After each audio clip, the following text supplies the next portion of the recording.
Hello, everyone. Welcome back to St. Louis Teens. We are here today with Jaya, who is the founder of Seniors with Skills, a not-for-profit organization working to end social isolation in senior citizens.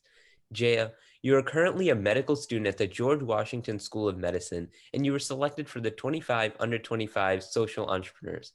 Congratulations, and thank you for your innovative efforts to serve the needs of our senior community. Jaya, thank you so much for being here with us today. Can you tell us a little bit more about yourself and what inspired you to start Seniors with Skills?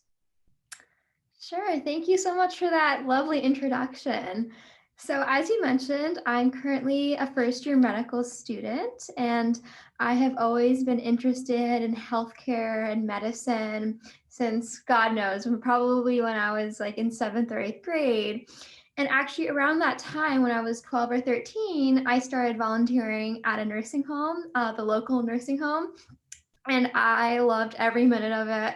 I absolutely loved hanging out with the seniors there, playing bingo, like doing their nails, getting to know them. And, I really did feel that these seniors were just very vulnerable and very isolated from the rest of society. They had all these thoughts and so much wisdom to share, but really no one to share it with.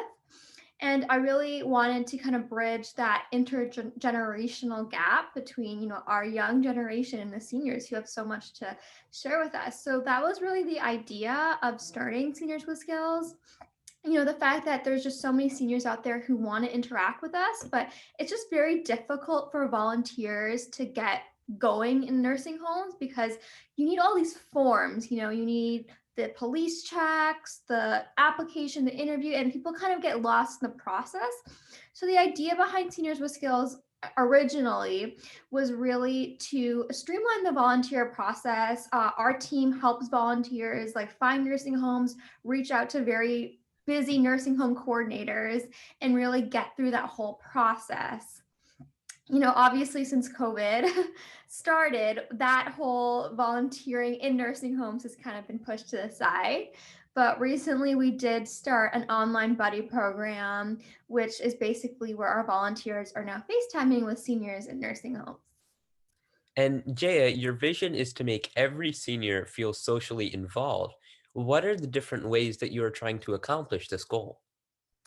Great question. So I think I'll talk first a little bit pre-COVID.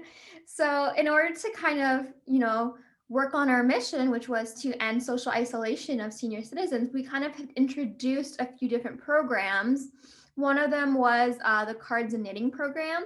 So this is a program where our volunteers would go into nursing homes, across the country, and would basically make cards with seniors and knit items with seniors.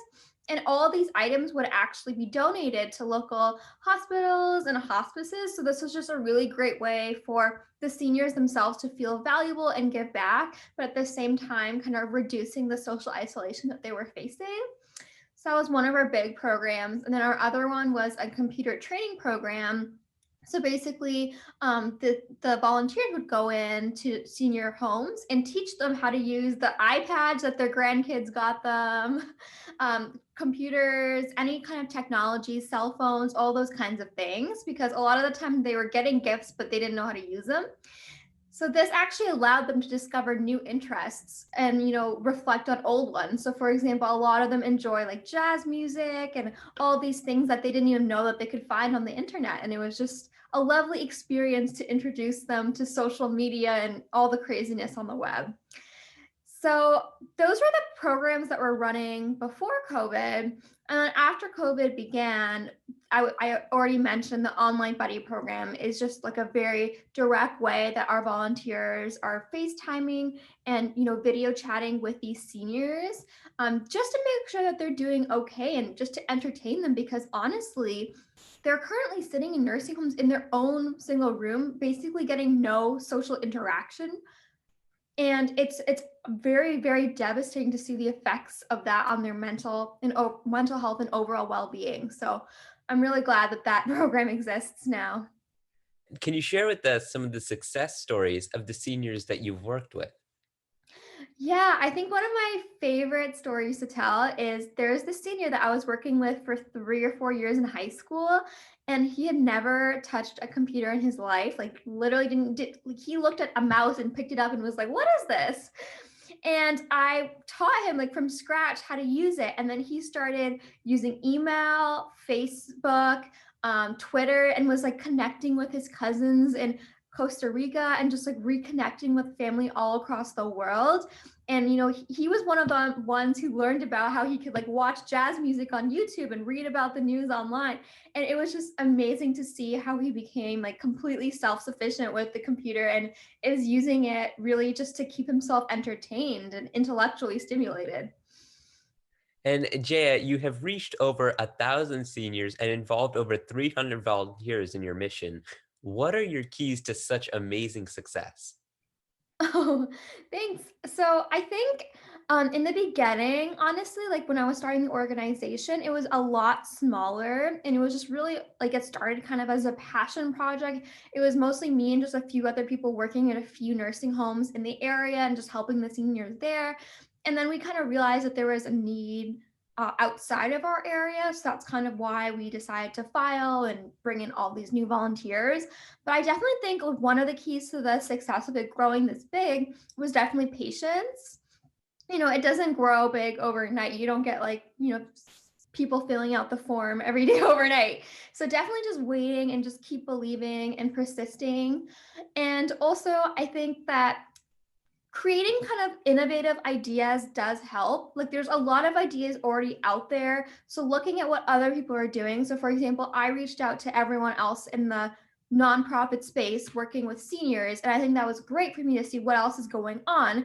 So for example, one of my closest friends, he's like doing another nonprofit and his nonprofit is about making cards to seniors. So I kind of knew that like handwritten cards to seniors was already an idea someone else was doing. So I was like, okay, I wanted to make sure when I started it that it was something more innovative and creative. So I definitely think like reaching out to other people in the space, collaborating with other people, and just making sure that you are bringing something special to the table will definitely attract more people.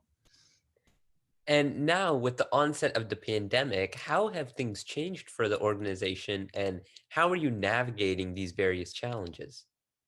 Yeah, so it definitely was challenging in the beginning because obviously the entire organization was built on us going into nursing homes, seeing seniors, and we had all these kind of grants for the cards and knitting program for art supplies and things like that. So it was tough in the beginning of the pandemic. But I think what was good is I had the idea of the online buddy program really in the beginning of the pandemic. So starting that up really early, I know a lot of other people have started like a similar program since, but I think definitely getting that to that idea really early and kind of using all of our nursing home connections to build that idea early has helped us like continue to grow and succeed. And it's actually crazy. We have like hundreds of people on our wait list right now for the online buddy program just because there's not that many volunteer opportunities right now that people can do because everything's online. So I think that this is a really good opportunity for people interested in healthcare, but obviously, couldn't go shadow or volunteer at a nursing home right now. And I think that's wonderful being able to sort of almost plan ahead, but having certain precautions and measures in place to sort of shift online already. And Jaya, with your experience working with both youth and the elderly, what are three things teens and youth can do to make a meaningful difference in the lives of seniors in their lives, whether that's grandparents or neighbors or someone totally different? Yeah, so I think the easiest way, you already mentioned grandparents.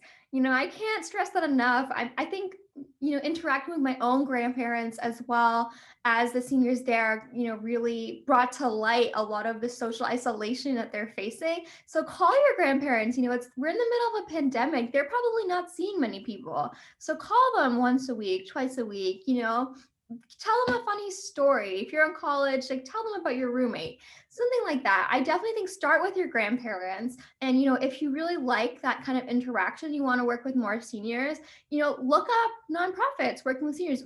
It can be Seniors with Skills if you're interested in video chatting with seniors. It can be something else if you're interested in, like making handwritten letters. And, I'm sure there's plenty of other nonprofits in the space doing work with seniors.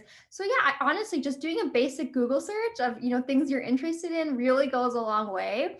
And speak to people if you're not sure. sure if you want to work in a certain or volunteer in a certain nonprofit, speak with some of the volunteers there, see what they're doing. I definitely think that if you're interested in working with this population, just keep reaching out to people, talking to people, and get involved. Don't think too much about it. Just email some people, try out volunteering. If you like it, continue doing it. And Jaya, what is your message for teens who are aspiring to become innovators and leaders like yourself? Well, I would just say, I guess, keep reinventing yourself, keep thinking of new ideas.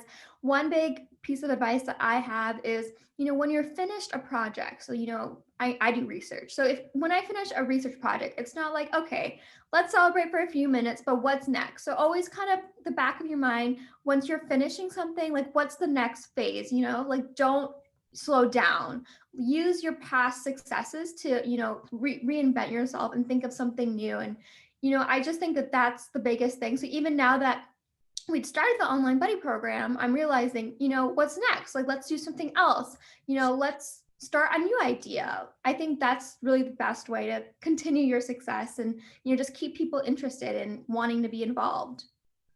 Jaya, thank you so much for your phenomenal innovation and service to our seniors. And thank you so much for your time today and answering all of our questions. Yes, of course. Thank you so much for having me.